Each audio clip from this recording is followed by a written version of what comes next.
39 wins out of 47 matches. What makes Australian teams so successful? Is it the attacking approach you are adopting in Women's T20 World Cup, or is it a grassroots cricket you have developed such a bright talent?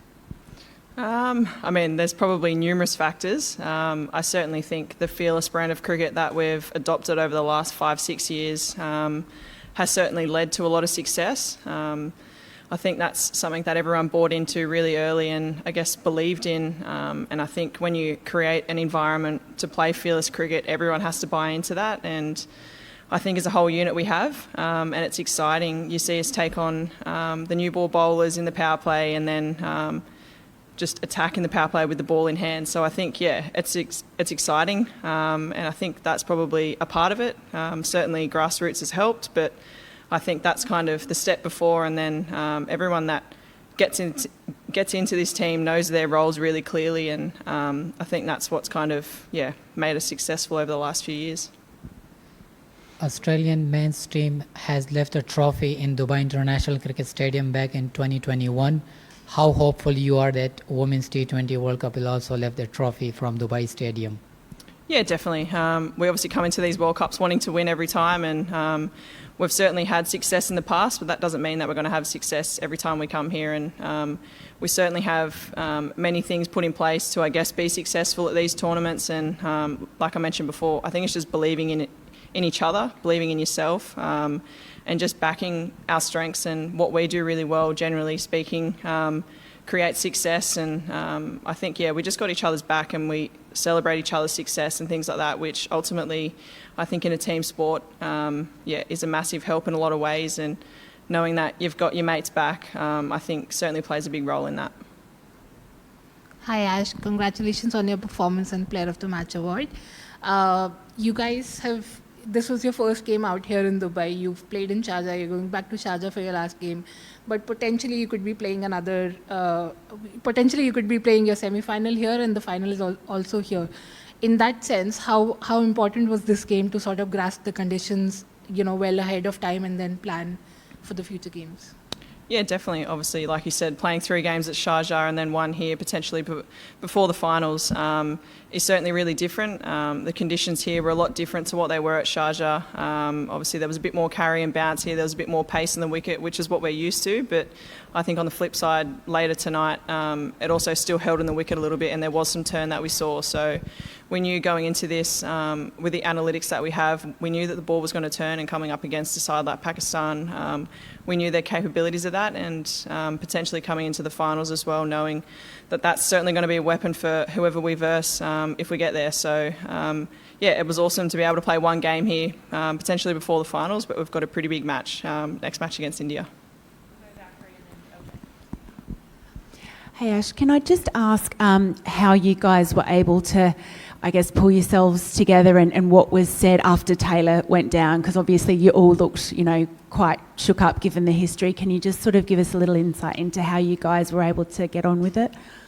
Yeah, it's obviously horrible seeing one of your mates go down, and knowing Tay's road to get back to here, she's someone that probably works harder than anyone else I know. So to see someone like that go down with another injury, we all really felt for her, and there was, people that were obviously emotional and things like that. And I think that just shows the care that we have for our teammates, and especially Tay.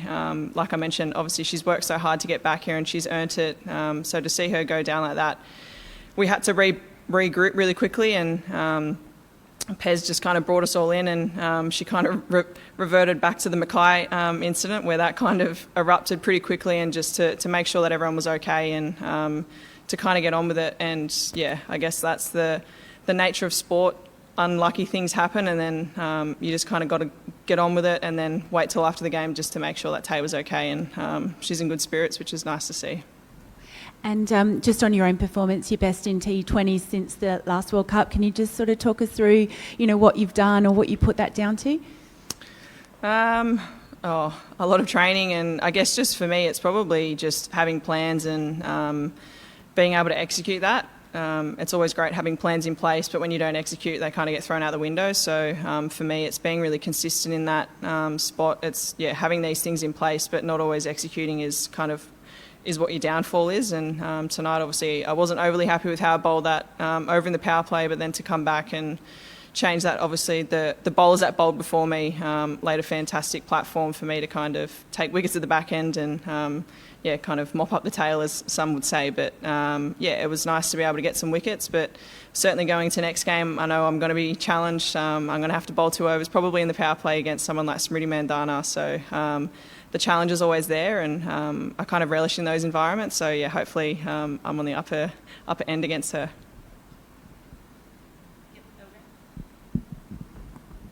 Yeah, just on the India game, it's obviously a very quick turnaround. So what does the next day look like for you guys to get ready for that and get your heads in that zone? I think just resetting, obviously quite a bit's happened tonight, so it's staying together as a group and staying really close. Obviously a couple of our mates have been injured, and we certainly want to take them into consideration with, how we progress into the next game. There's certainly going to have to be changes, that's pretty obvious, but I think as a whole unit, it's making sure that we stick together.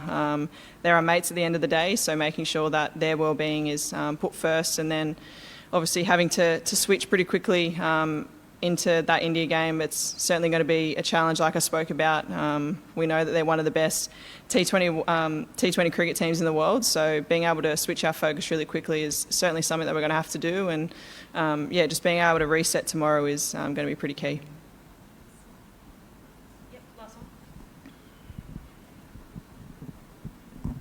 Hi Ash, congratulations today.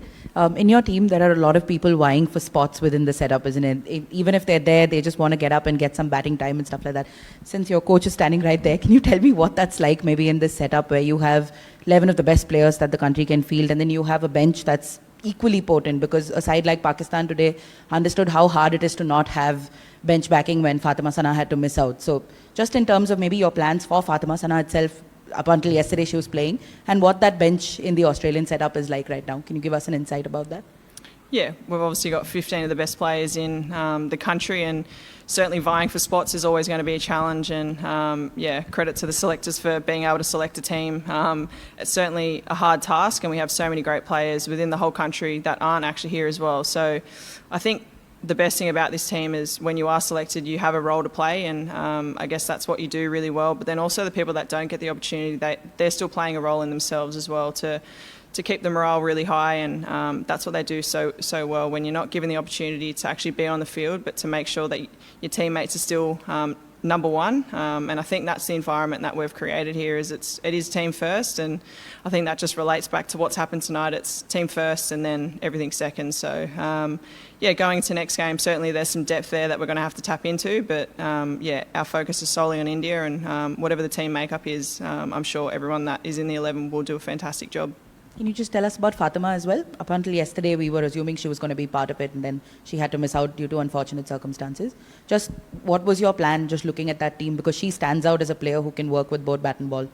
Yeah, she's a fantastic young player, and it's awful that she's not here tonight, and certainly my condolences go to her and her family. But we had planned for her, and she's such a great young player, and got a really bright future with both bat and ball and in the field, and I think she's been a really good leader over this last little period that she's had the opportunity to captain her country. So really unfortunate circumstances for her, and I hope she's okay, but she's certainly got a really bright future, which is exciting to see.